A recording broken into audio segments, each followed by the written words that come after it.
Então, gente, meu nome é Erika Frankel, do canal Erika Taróloga, Minhas Experiências Paranormais. Então, eu vim contar um relato. Esse relato é pesado. Ah, Erika, esse relato é pesado. Gente, minhas experiências paranormais. Não vou vir aqui contar conto da Disney de Minnie e Mickey, por favor. Quem não gosta desse assunto, não tem como vir, né? Porque eu não tô aqui de brincadeira, né? Tô contando das minhas memórias. Então, tem gente que fica apavorada com o relato. Fazer o quê? Não posso fazer nada. Eu acho que realmente quem não quer outra coisa para se espiritualizar, a pessoa tem que estar disposta a lidar com situações fortes. Porque para quem acha que se espiritualizar também é light, né? Não. Para você se espiritualizar, você tem que enfrentar coisas dentro de você, externas e maiores que você. Tem que fazer um trabalho profundo, porque não existe também espiritualização sem profundidade. Quem é superficial acaba na bacanal, né? Acaba no sexo grupal, é a minha opinião. Porque é o que acontece por aí, né? Mas assim, é isso. Superficializar sem fim, a pessoa, você passa a ser perdido. O inferno tem uma porta grande e sem fim, é infinita. Quem está entrando lá, boa sorte. E eu tenho uma história para contar agora de uma mulher que me procurou, que o filho dela estava em coma. E ele não tinha muito motivo para estar em coma, ele estava com uma tosse há mais de semanas e de repente ele entrou em coma. Isso faz anos, tá? Essa história faz mais de 8 anos, faz uns 7 anos. Agora que tosse, né, leva a isso, mas 7 anos atrás não acontecia isso. Ele foi parar em coma, o médico não sabia por que ele estava em coma, não tinha nenhum motivo. Ele estava tossindo, foi para o hospital e foi parar em coma. Assim, foi isso, não tinha motivo nenhum. Não tinha diagnóstico, não tinha explicação médica. E ela veio me procurar por causa disso, por causa dessa situação que estava bem esquisita e ela queria que eu jogasse para ver. E no jogo apareceu macumba, que o tarô manifesta, né? O tarô manifesta, o baralho cigano manifesta, né? Para quem joga seriamente, aquela coisa, quem joga sério cuida da parte espiritual, geral cuida, né, de espíritos para jogar, né? Porque tem espíritos para cuidar, né? Porque tem eles. Agora, quem joga tarô, joga baralho cigano, não tem nada para cuidar e não cuida de nada, porque não tem nada em volta, o jogo é uma droga, né? Porque não sai nada. Porque para mim, para a pessoa jogar baralho cigano no tarô, a pessoa tem que ter espíritos adequados àquele jogo. Tem que ter um acompanhamento. Antepassados, espíritos adequados a baralho, a cigano, espíritos que gostem de carta. Porque se ela não tivesse acompanhamento, não adianta jogar. Vai intelectualizar, vai ler 30 livros, mas não vai sair, as coisas não vão sair no jogo. Tenho certeza disso. Certeza disso. Então, acho que jogar carta é uma coisa séria e não é para todo mundo. Tem gente que joga como brincadeira, mas é para quem tem acompanhamento. Dizer que é só mental, só intelectual, não acredito. No jogo dela apareceu macumba, que vamos dizer assim, está muito ligada à carta do diabo com a lua, a carta do diabo com a lua e os amantes, diabo, a lua enforcado. Uma das configurações que indicam magia são essas, uma das. A lua com o diabo está muito ligada à macumba, muita coisa. E o jogo saiu que tinha macumba para o filho dela, ele estava em coma e o médico não sabia dizer como que ele parou em coma.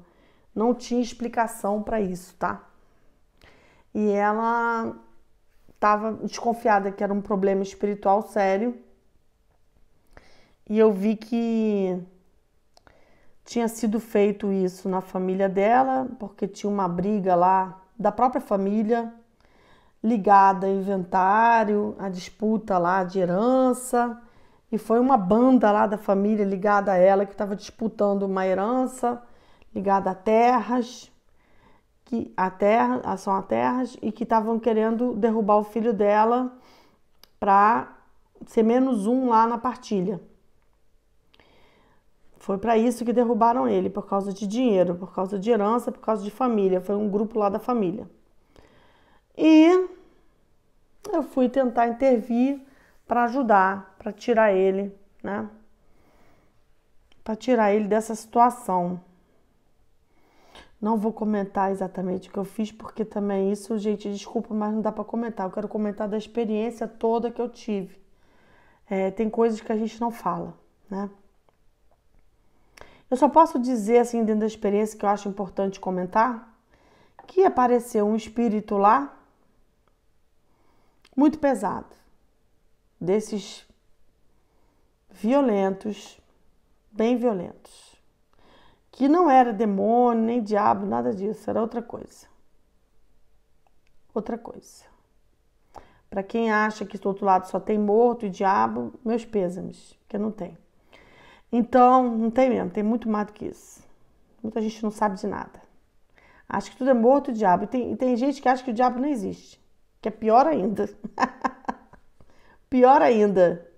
A pessoa que às vezes não tem nem clarividência, não tem nem conhecimento espiritual. Ou tem um conhecimento espiritual para achar que não existe diabo. Então, meu amor, vive no mundo da Disneylândia. O mundo criado pela Disneylândia. E eu não vou discutir com essas linhas que acham isso, porque essa linha... Porque tem linha, eu vou falar de linha de 10 mil anos atrás, 5 mil anos atrás, 3 mil anos atrás, 7 mil anos atrás. Não vou falar com linha de 400 anos para cá, 500 anos para cá. Para mim, não... Para mim, essas linhas não interessam. É a minha opinião, tá? Não lido com coisa de 400 anos para cá, porque esse pessoal fantasia muito com outra realidade. Ou quer criar um outro universo, um outro mundo paralelo. E o negócio que estava com ele era muito forte, e eu consegui tirar o filho dela estava aprisionado por esse espírito. Porque foi feito um trabalho de magia e ele foi aprisionado por esse espírito, né? E eu consegui tirar, mas a questão que eu tô trazendo aqui é que ele chegou para mim, esse espírito, e falou para mim assim: olha, eu tenho que levar alguém. O filho dela não vai porque vai ser liberado, né? Mas alguém vai no lugar dele. Bom, o que eu falei pro espírito na hora foi assim: bom, eu não vou no lugar dele. Ela não vai no lugar dele.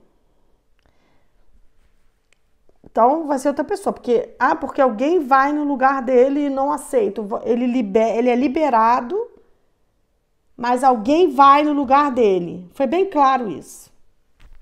E aí, gente, vou ficar comentando idiotice aí, cuidado com o que vai comentar, porque eu tô falando de um espírito que não é morto e não é diabo, é outra coisa. Então eu não vou falar nomes, coisas que vocês não acreditam que existam. Do outro lado, tem muitos espíritos fortíssimos, que não é de teoria de 400 anos para cá, tá? E aí eu não vou nem perder meu tempo explicando isso. E que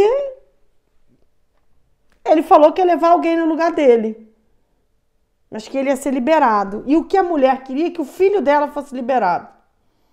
E o filho dela foi liberado. E ele saiu do coma. No outro dia já tinha saído do coma.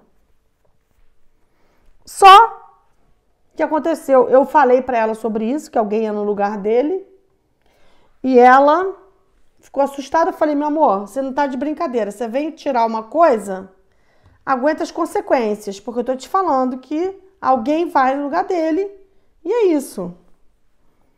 E aí não vem pedir para eu resolver isso, porque isso já não é da minha conta. Você resolve isso com outra pessoa, comigo não vai ser. E aí... Bom, eles moravam numa cidade pequena do Brasil. E tem um tio dele que ele mais amava, que era o tio mais que ele era ligado Quando ele saiu de coma, ele foi para casa e ficou ótimo de saúde. Em menos de 24 horas ele estava ótimo. Esse tio que amava muito ele, e ele amava muito esse tio, tinha uma ligação muito forte. Morava numa cidade minúscula, que não era a cidade dele. Esse tio estava na rua, atravessando uma rua vazia, numa cidade pequena, que não tinha movimentação de carro, não tinha movimentação de nada. Aquelas cidades onde tem uma pracinha, que nada acontece, que tem uma vaquinha, um cachorrinho e que não tem movimento. Pois é, tem cidades assim no Brasil. Era uma cidade dessa, pequena. Provavelmente com 40 mil habitantes, 50 mil habitantes, cidade bem pequena.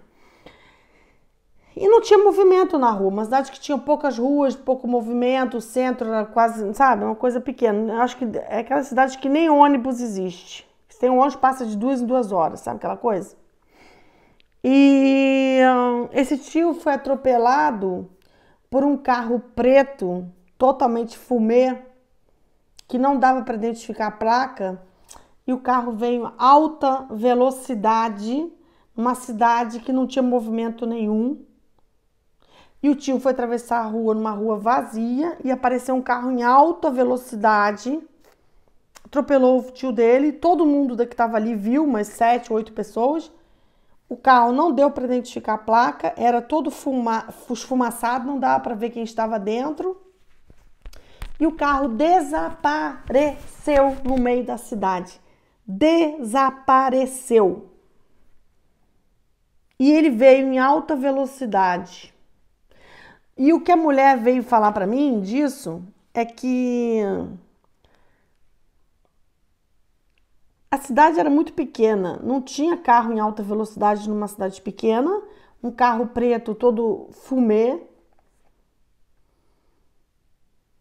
que não dava para ver a placa, atropelar esse cara, voar com esse cara e ninguém saber quem estava dirigindo, nem de onde o carro veio. E nem conseguirem descobrir para onde o carro foi. É um caso de carro fantasma, tá? Para quem não acredita, é melhor não lidar com essas coisas. É melhor não lidar com essas coisas. Era um carro fantasma. Porque a mulher falou para mim, Érica, a cidade foi conversa da cidade de meses.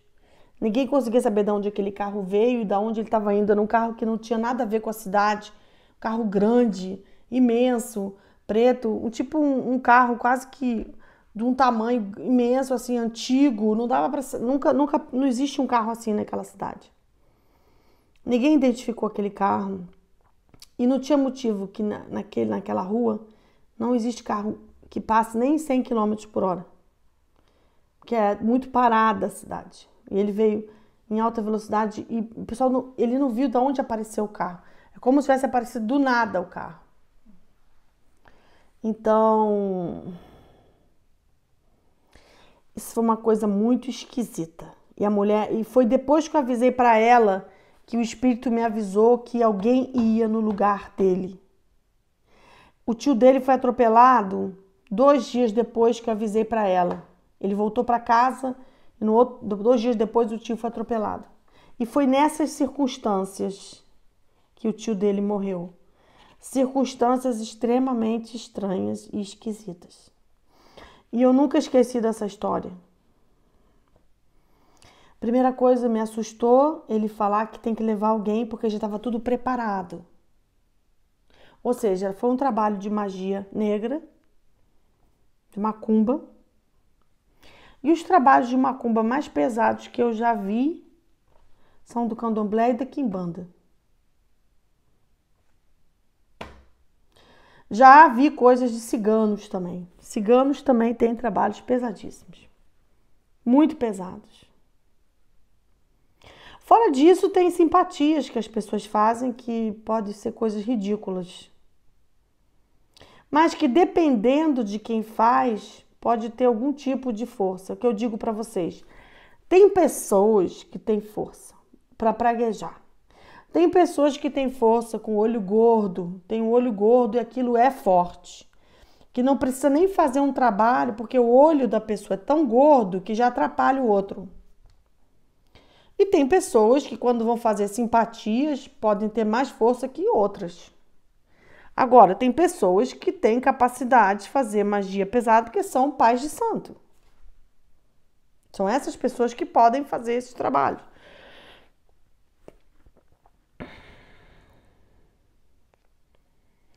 Agora, a gente sabe que a própria igreja evangélica tem orações para afastar os outros, para prejudicar os outros, tem fogueira para jogar o nome dos outros, para prejudicar, para enfraquecer o inimigo.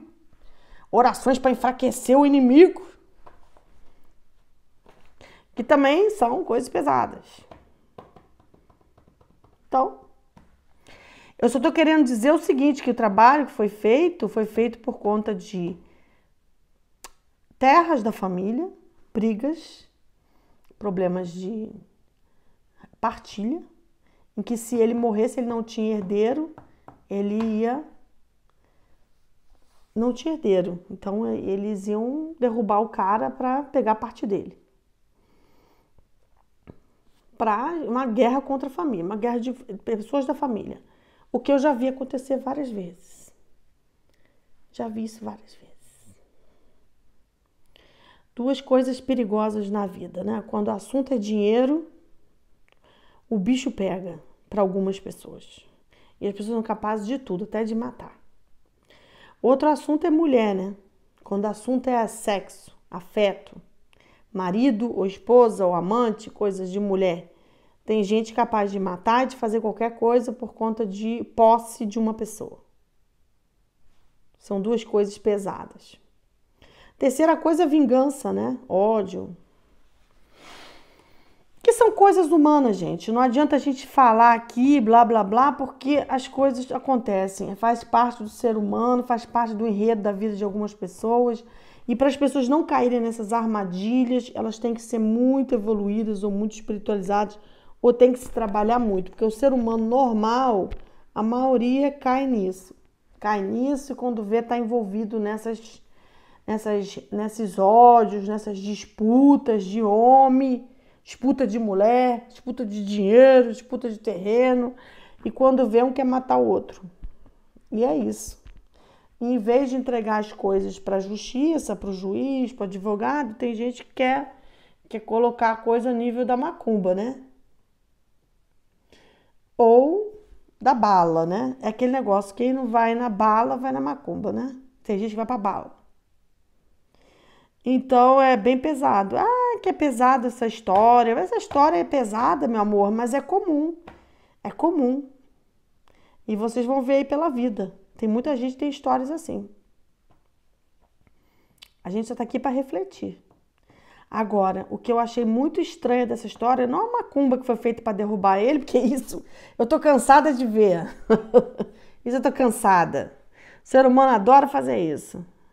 Até o cara diz que é kardecista, mas vai lá pedir. O cara diz que é católico, mas vai lá pedir. O cara diz que é evangélico, mas vai lá pedir. Porque o cara pode ser católico, evangélico, kardecista, mas na hora que tem que pedir coisa errada, ele vai lá e faz. E depois volta para lá e finge que nada aconteceu, que não tem nada com isso. Se faz de lindo e maravilhoso. Bom, a gente é que sabe, né? A gente é que sabe, porque a gente já viu muita coisa.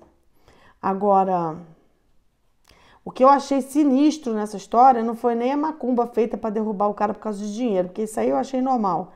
Eu já vi milhões. O que eu achei estranho nessa história foi esse carro. Esse carro que apareceu do nada numa cidade de 50 mil habitantes, que ela falou que era minúscula, e uma cidade que ele foi atravessar uma rua e que não tem movimento de carro nessa rua.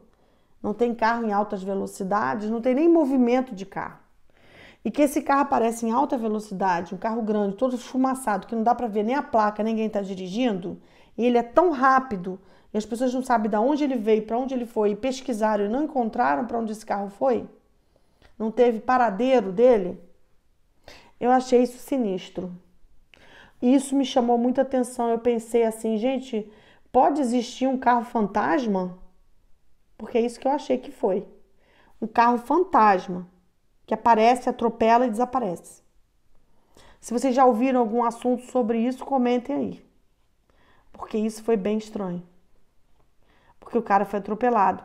E o que foi estranho foi que o espírito me avisou que alguém ia no lugar dele, porque estava tudo preparado para levar ele. E ele já estava sendo, ele já foi prometido, né, para algum espírito, para ser levado. E na hora que isso foi desfeito, ele vem me dizer que vai levar alguém no lugar dele. Eu confesso que isso me estremeceu um pouco. Eu falei, bom, eu não vou, a mãe dele não vai, então vai ter que ser outra pessoa. Eu não, porque eu estava ali para ajudar, então não poderia ser. Mas ele arrumou alguém, a pessoa que ele mais gostava, que era o tio. Foi bem sinistro isso. E ele avisou. E não deu nem 48 horas. Essa história para mim é muito forte. E tô com imenso prazer de desabafar e de falar para vocês. E se alguém sabe de algum carro fantasma, porque carro fantasma é uma coisa que, gente, esse aí era. Um carro que parece que veio de outra dimensão e desapareceu. Muito obrigada.